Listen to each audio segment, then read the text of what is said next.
What do you think it is about that dad relationship? You know, it's funny when I was getting ready to have kids. It was kind of unexpected. My wife and I were married about 60 days before she got pregnant. I was, oh, whoops, forgot something. She got pregnant, and I was like, I kind of wasn't sure if I was going to have kids, and so I started asking everybody, hey, what's your best advice as a dad? Yeah, I want to write a book on this one day, like 365 days to be a good dad, because I got so much great feedback on, what it means to be a good dad. So I would just ask dads. I'd be like, hey, what's the best thing you're doing right now if your children are young, and if your children are older and grown, what's the best thing you did do? And I remember I completely blindsided this one agent who was older in life and must not have been a great father. And he goes, I learned way too late in life that your job as a father is to be your daughter's first love and your son's first hero. And if you do that, everything else will turn out okay. And it just like hit me like a ton of bricks. I never even did a deal with the guy because we ended up just talking about being a dad for the rest of the like hour that we were on the coffee appointment. And I think it just hit us both so hard. It's like, oh, this is going to be weird to have like a business conversation now about did the appraisal come in at value or not? And when he said that, it really struck me. And I'm like, oh, what is that special space, that special relationship between a father and a son where it's like, yeah, it's your job to be that kid's first superhero. Like I want as much as my son loves the Hulk and Black Panther, I really want him to look up to dad as like a hero. And I mean, has any of your journey helped explain that, or any of the books that you've read? Yeah. Well, the first thing that came to mind when you're talking is just this this idea of who we are and our identity.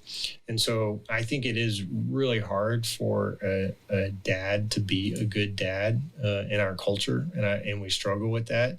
And part of it is because in our culture, our entire life, we've been preparing for our job, our business, our career. Like it's very honestly self-centered. Right. It's all about you.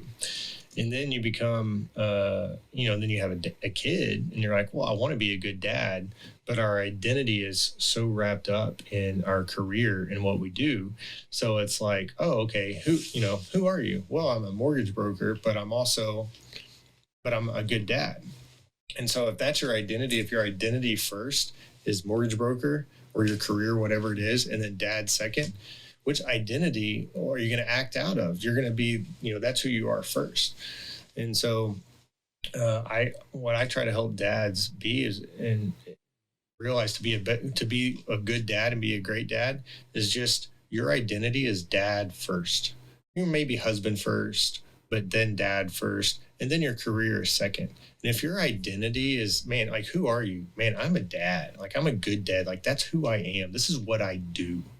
Then you'll be a good dad because that's who you are. It's kind of like, do you know James Clear in Atomic Habits? Yeah, awesome, Habits? Awesome book. Yeah, great book. And I really love the chapter where he talked about someone trying to quit cigarettes. And you remember this? And he talked about, I can predict if a guy's going to be able to quit cigarettes or not, because he's got person A, person B. Person A says, oh, man, don't give me that cigarette. I'm trying to quit. And then person B says, oh, I'm not a smoker. I'm not a smoker. Yep. Because his identity had changed. He said, I'm not a smoker. And so he'll act out of that identity. I'm not a smoker. So like, why would a smoker smoke? Because I'm not a smoker. Yeah. And so our identity of who we are is so important. And so we really have to take on that identity of, man, I'm a great dad. Like this, I'm an amazing dad. And so as you take on that identity, and so some of it, it's like, I do like a daily exercise, like a reminder, like, man, I write it down. Like I am a great dad. I have a deal in my phone and in my calendar.